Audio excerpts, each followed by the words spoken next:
Imagine it's midnight. You step inside an ancient home somewhere in Asia, perhaps in China, Japan, Korea, India, or Persia. There is no electric light. A small oil lamp flickers in the darkness. The room is quiet. The day's work is over. But then you notice something strange. There is no large wooden bed, no soft mattress, no pillows piled high. So where did people sleep? Did millions of Asians really spend thousands of years sleeping directly on the ground? Or is that just another modern myth? The answer is far more fascinating than most people realize, because across Asia, people developed completely different ways of sleeping, ways that were shaped by climate, religion, social status, earthquakes, health beliefs, and even philosophy. Some families slept on woven mats. Others rested on raised wooden platforms. Kings slept on luxurious carved beds decorated with silk and gold.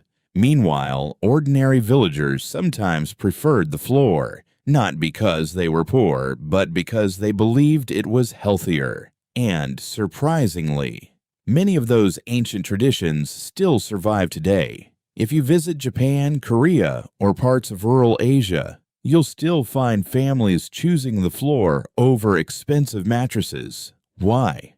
What did they know that modern society has forgotten? Tonight, we travel back thousands of years to uncover the surprising history of how Asia slept. And by the end of this journey, you may never look at your own bed the same way again. Long before modern bedrooms existed, early humans across Asia didn't own beds at all. Thousands of years ago, people slept inside caves, simple huts, or temporary shelters built from wood, grass, bamboo, and animal hides. Sleeping directly on bare earth, however, was dangerous. The ground was cold, moisture could soak into the body. Snakes, insects, and rodents often wandered inside at night, so people quickly learned an important lesson. Even lifting themselves just a little above the earth made sleeping safer.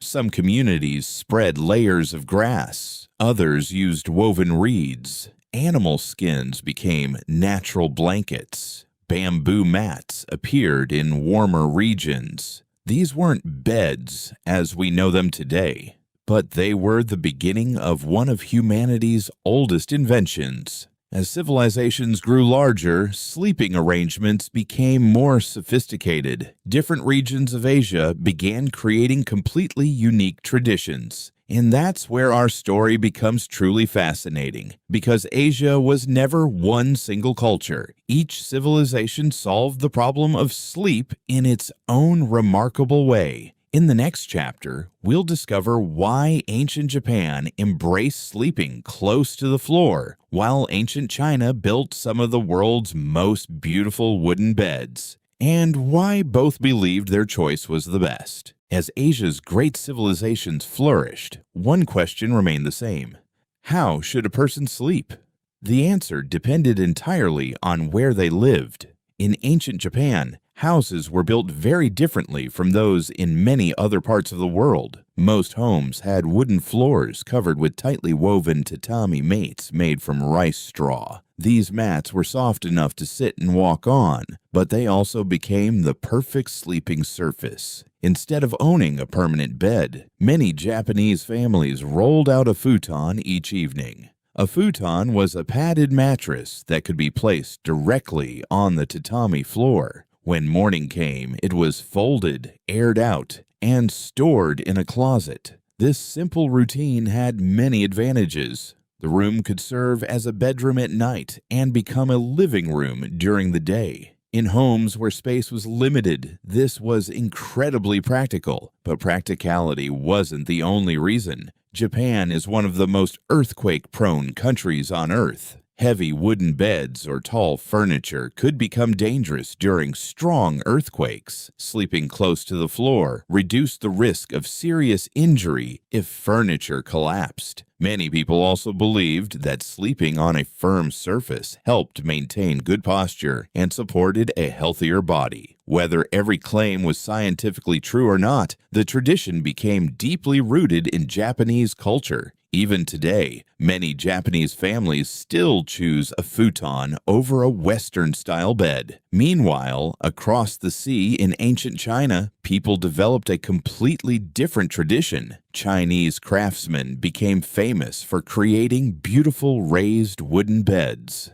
Wealthy families often owned beds carved with dragons, flowers, or intricate geometric designs. Some beds even had curtains surrounding them, creating a warm and private sleeping space. These beds were more than furniture. They represented wealth, craftsmanship, and social status. The richer the family, the more elaborate the bed often became. Yet ordinary Chinese villagers didn't always sleep on expensive furniture. Many used simple wooden platforms or low beds covered with woven mats and blankets. In colder northern China, another remarkable invention appeared: the Kang.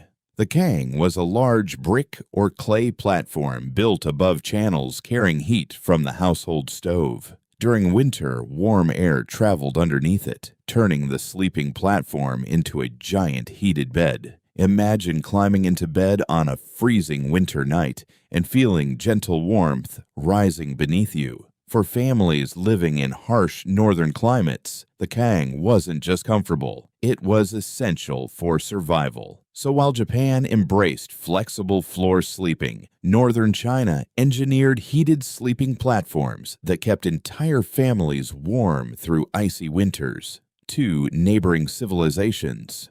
Two completely different solutions, yet both were perfectly adapted to their environment. But Asia's story doesn't end there. Further west, in India and Persia, sleeping traditions became even more surprising. Some kings slept on luxurious beds decorated with silk and ivory, while ordinary people often preferred woven rope beds that stayed cool even in scorching summer heat. And one ancient design from South Asia is still used by millions of people today.